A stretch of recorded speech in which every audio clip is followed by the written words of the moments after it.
हम हैं कृष्णानगर इलाके में, यहाँ के लोगों से जानते हैं। सरकार तो बन चुकी है, बहुमत की सरकार है, लेकिन क्या ये सरकार अपने किए हुए वादे पूरे कर पाएगी? क्या कहती है कृष्णानगर की जनता, ये जानते हैं। आप ही के इलाके से सांसद भी बनकर आए हैं डॉक्टर हर्षवर्धन, सरकार में एक अहम भूमिका निभाएंगे। लगता है सरकार अपने वादे पूरे कर पाएगी? जी देखिए, अब जो माहौल बना है पूर्ण बहुमत का, उसका फायदा जनता को मिलना चाहिए। अगर जनता ने मैंडेट दिया है कि सरकार अपने कार्य को पूरी क्षमता से करे, तो अब इनको रिजल्ट दिखाने पड़ेंगे। और उस जब इकोनॉमी ऐसी चीज है जिससे सारा देश प्रभावित होता है, तो इनको चाहिए सबसे पहले इन्फ्लेशन को कंट्रोल करें। और जो महंगाई है या होर्डिंग है, जो भी समस्या है उसकी, अब इनके पास कोई भी एक्सक्यूज नहीं है, उसको तुरंत इमीडिएट इफेक्ट से उसको कंट्रोल में लाएं। जनता के पास उम्मीदें बहुत ज्यादा है। आप बताइए, भ्रष्टाचार, महंगाई या महिला सुरक्षा, क्या सबसे पहला मुद्दा होना चाहिए? नहीं, सवाल तो इस बात का है कि एक पब्लिक में जो पीछे वेव बनी है, जो जिसका रिजल्ट हम सबने देखा है, उस हिसाब से उम्मीदें लोगों को बहुत ज्यादा हैं। और उनके डर से ही मेरे हिसाब से अगर वो एक किसी भी इन्फ्लेशन पे अगर वो बात करेंगे या महिला सुरक्षा की बात करेंगे, 4-5 मुद्दे और जो इससे रिलेटेड हैं वो अपने आप ही ठीक हो जाएंगे। क्योंकि इस समय माहौल ऐसा बना हुआ है और सब लोगों को उम्मीद भी है और हम चाहते भी हैं कि जितना उन्होंने कहा, अगर उसमें से 25-30% भी उन्होंने इम्प्लीमेंट करना शुरू कर दिया।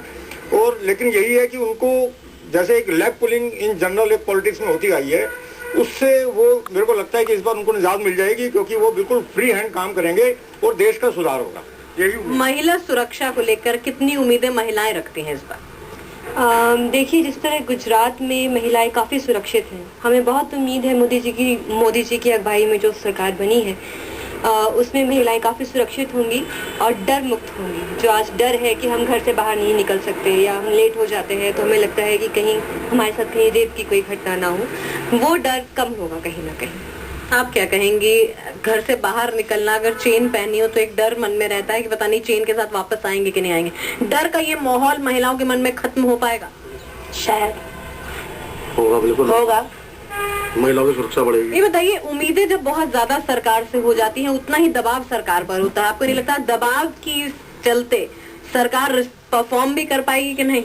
नहीं, जिस हिसाब से मेजॉरिटी मिली है नरेंद्र मोदी सरकार को, मुझे नहीं लगता कि ये सरकार किसी भी दबाव में आने वाली है। और इस समय इनके पास सिर्फ एक ही मुद्दा है कि जिस तर्ज पे नरेंद्र मोदी ने एक हवा बनाई थी डेवलपमेंट की, उसी तर्ज पे आज देश के लोग उनसे उम्मीद कर रहे हैं कि डेवलपमेंट होनी चाहिए। महंगाई, भ्रष्टाचार और महिला सुरक्षा, ये सब मुद्दे हैं। जो इकोनॉमी हमारी गर्त में जा रही थी वो संभलनी चाहिए। जो हमारा रुपया बिल्कुल खत्म होता जा रहा था, 66 रुपए टच कर रहा था, मैं तो ये चाहूंगा कि ₹1 एक डॉलर के बराबर में आ जाए। और अगर हम दिल्ली के हिसाब से बात करें तो दिल्ली, जो कि वर्ल्ड की सबसे पोल्यूटेड सिटी में इसका टैग लग चुका है, हमें चाहिए कि नरेंद्र मोदी इसके ऊपर भी तवज्जो दें और दिल्ली को एक खूबसूरत सिटी बनाए, ना कि एक पोल्यूटेड सिटी।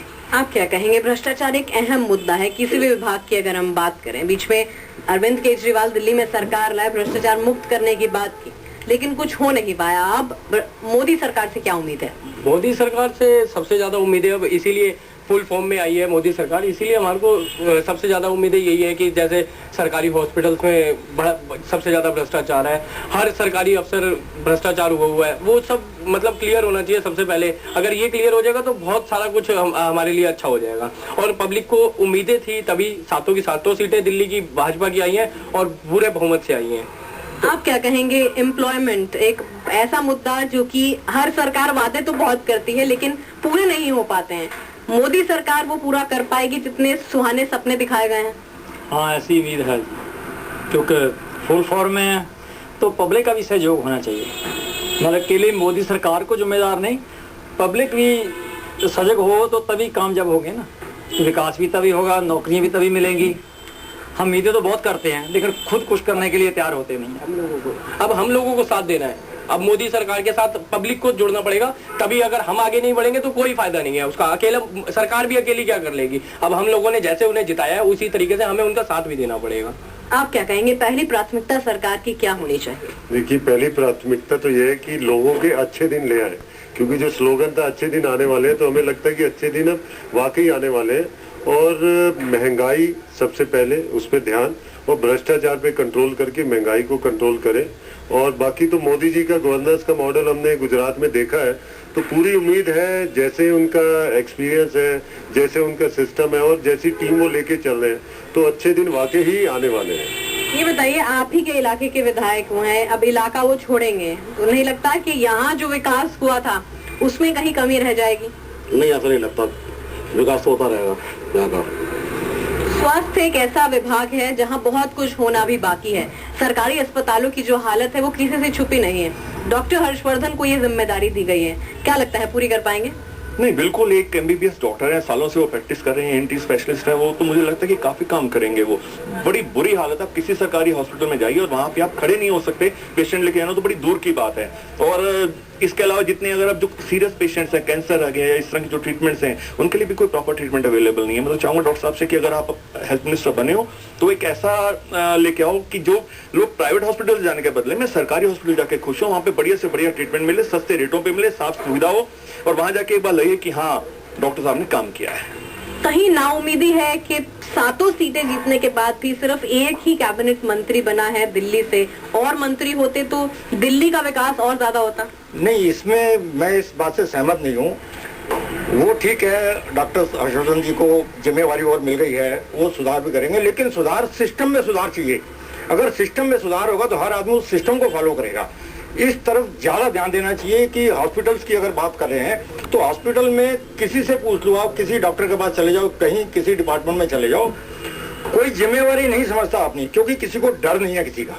सिस्टम का डर होना चाहिए। आज अगर हम मेट्रो की बात करते हैं, पार्ट है उसका एक, मेट्रो 2-2 मिनट में कैसे ट्रैक पे आ जाती है, कैसे पब्लिक वहां सीधी हो जाती है, क्योंकि पब्लिक को डर है कि वहां हर तरह की शक्ति है। तो यही शक्ति, यही सुधार हमें यहाँ जरूरत है। हर आदमी के दिल में, हर आदमी के दिमाग में एक डर डाल देना चाहिए कि आप इस सिस्टम को फॉलो करोगे तो सुखी रहोगे और भारत का भी सुधार होगा। बजट में कमी आएगी आपको लगता है? जो जितनी महंगाई थी, कितने बजट में आप लोग कमी चाहते हैं कि महंगाई से आप लोगों को राहत हो? देखिए, महंगाई इज डायरेक्टली प्रोपोर्शनल टू जहाँ आपका डॉलर बढ़ता है और रुपया कम होता है। हम तो यही चाहेंगे कि डॉलर के दाम कम हो और रुपये के दाम बढ़े, ताकि महंगाई कम हो। जब तक कम नहीं होगी तब तक तो आम आदमी की जो प्रॉब्लम है वो तो सॉल्व नहीं होने वाली। महंगाई एक बहुत बड़ा अहम मुद्दा है और जनता का यही मानना है कि जब तक महंगाई कम नहीं होगी, उसी से जुड़ी हुई बाकी चीजें भी हैं। अगर महंगाई पर कंट्रोल कर लिया जाता है, सिस्टम को चेक कर लिया जाता है कि कहीं भ्रष्टाचार नहीं है, होर्डिंग नहीं है, ये तमाम चीजें अगर चेक हो जाती हैं तो कहीं ना कहीं जो बाकी समस्याएं से जुड़ी हुई हैं उनका भी हल जरूर निकलेगा। कैमरा संजय खान के साथ श्वेता शर्मा, दिल्ली आज तक।